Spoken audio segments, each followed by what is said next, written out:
Wabah coronavirus disease atau COVID-19 ternyata belum juga usai. Mendekati penghujung tahun ini, kasus positif COVID-19 kembali melonjak di sejumlah negara Asia Tenggara, termasuk Indonesia. Tren peningkatan kasus COVID-19 di tanah air terlacak sejak pertengahan Oktober hingga mencapai lonjakan yang sangat signifikan di awal Desember 2023. Kementerian Kesehatan mencatat jumlah pasien terpapar COVID kini sudah mencapai ratusan per hari dengan lebih dari 2.200 kasus aktif. Tentunya kenapa kemudian pemerintah dalam hal ini Kementerian Kesehatan menyampaikan himbauan kepada masyarakat ya, karena kita melihat memang kenaikan yang cukup signifikan. Minggu ini saja kita melihat hampir 134% terjadi kenaikan kasus konfirmasi positif ya. Jadi kalau biasanya setelah kita mencabut situasi pandemi itu di bulan Agustus, kasus itu hanya 30 kasus konfirmasi per minggu. Tapi kemudian di pertengahan atau akhir Oktober itu mulai naik dari 30 sampai 50 per minggu, kemudian kita lihat di November itu menjadi 50 per hari. Bahkan kemarin sudah dilaporkan ya, kita lihat di awal Desember itu kasus 70 kasus per hari, kemudian setelah itu sampai dengan 100 kasus per hari dan bahkan kemarin sampai 298 kasus per hari. Ya faktor-faktornya banyak ya, karena memang ini kan musim pancaroba juga, jadi banyak orang sakit flu. Nah, karena sakit flu terus kita sampaikan ada kewaspadaan COVID, jadi memang masyarakat lebih aware untuk melakukan tes. Selain itu juga kita ingat ya, dulu kemarin ada pneumonia mikoplasma, itu juga kita meningkatkan himbauan untuk melakukan tes. Karena ini gejalanya sama, batuk, pilek, demam ya, sakit tenggorokan. Ada beberapa faktor yang menjadi pemicu naiknya kasus COVID-19 di Indonesia selama masa endemi ini. Di antaranya adalah musim pancaroba, penurunan imunitas hingga mutasi virus atau munculnya varian baru yang perlu menjadi perhatian serius. Meskipun vaksin COVID-19 efektif dalam memberikan perlindungan, harus diketahui bahwa imunitas yang diberikan tidak selamanya abadi. Penurunan imunitas ini bisa membuat individu yang telah divaksinasi lebih rentan terhadap infeksi. Paparan tentunya lebih rentan terjadi terutama bagi kelompok masyarakat yang memiliki penyakit penyerta atau komorbid. Kasus COVID-19 itu ada potensi 6 bulan sekali akan meningkat seiring dengan 3 kondisi. Yang pertama adalah pancaroba atau peralihan musim dari hujan ke kemarau ataupun kemarau ke hujan, membuat imunitas manusia menurun dan kelembaban udara yang tinggi membuat virus bakteri lebih mudah masuk ke dalam tubuh manusia. Yang kedua adalah karena 6 bulan biasanya imunitas kita terhadap COVID-19 sudah menurun.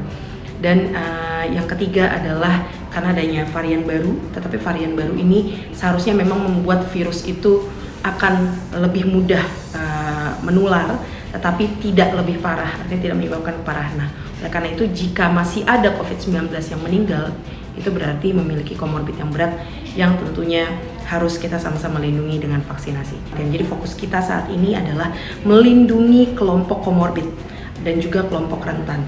Mereka adalah jika terkena COVID-19 berpeluang tinggi untuk terjadi keparahan ataupun meninggal. Jadi kuncinya adalah vaksinasi booster, lengkapi vaksinasi segera, dan deteksi dini.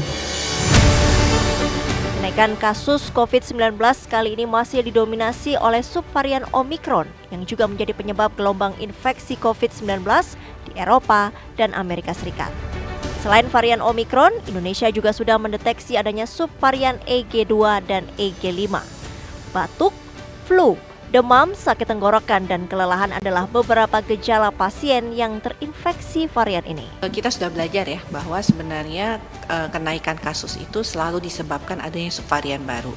Jadi kalau dulu kita berpikir, oh ini karena mobilitas orang, karena kemudian orang berpergian, itu ternyata bukan penyebab daripada terjadinya lonjakan kasus. Jadi lebih karena adanya, kita ingat ya kalau dulu ada varian Delta, itu varian baru yang tadinya varian Alpha. Kemudian kita kenal juga ada varian Omicron yang menyebabkan peningkatan kasus. Nah saat ini kan kita tahu ya, walaupun pandemi sudah berakhir, COVID itu masih bersama kita, masih bisa dia bermutasi, menularkan dan membuat kita sakit ya. Hanya saja karena kita sudah punya imunitas yang baik pada sebagian besar masyarakat, maka kalaupun dia menularkan kepada kita itu cenderung jadi sakitnya lebih ringan atau bahkan ya seperti flu-flu biasa. Respon imun tubuh terhadap vaksin dapat merosot seiring berjalannya waktu. Penurunan imunitas ini dapat membuat individu tersebut lebih beresiko terhadap infeksi virus. Untuk itu, masyarakat yang sudah menjalani vaksinasi diimbau tetap menerapkan protokol kesehatan guna mendapatkan perlindungan yang optimal dari penularan. Masyarakat sangat direkomendasikan untuk melengkapi vaksinasi COVID-19, terutama menjelang perayaan Natal dan Tahun Baru yang membuat mobilitas masyarakat semakin tinggi. Tunda bepergian jika sudah bergejala seperti flu dan batuk sangat disarankan, termasuk isolasi mandiri guna menekan potensi penularan. Oleh karena itu yang selalu kita sampaikan pertama, lengkapi vaksinasi hingga dosis kedua. Itu juga merupakan cara kita untuk melindungi orang-orang rentan termasuk anak-anak yang misalnya belum bisa mendapatkan vaksinasi COVID-19 ya, dia akan terlindungi dengan orang-orang dewasa sekitarnya sudah mendapatkan vaksin dengan lengkap. Kedua, praktek cuci tangan. Sekarang sudah jarang sekali nih masyarakat melakukan praktek cuci tangan. Habis pegang apa-apa nggak langsung cuci tangan ya. Nah ini kita himbau untuk melakukan hal yang sama. Dan ketiga, kalau kemudian batuk pilek tadi bertambah berat gejalanya, lakukan tes. Nah, kalau positif isolasi, pakai masker. Nah, jangan lupa isolasi, betul-betul isolasi. Jangan kemudian karena saya nggak ada gejala tapi positif COVID ya saya tetap masuk kantor. Nah, itu kan akan menambah penularan kepada orang lain. Nah, yang terakhir mungkin kalau ada rencana untuk melakukan perjalanan dalam negeri atau luar negeri ya, yang mungkin negara-negara yang dituju itu negara-negara yang melaporkan kasus COVID ada lonjakan, itu ya kalau bisa ditunda. Tren lonjakan kasus COVID yang terjadi belakangan ini memberikan sinyal peringatan bahwa penularan virus corona memang belum berakhir.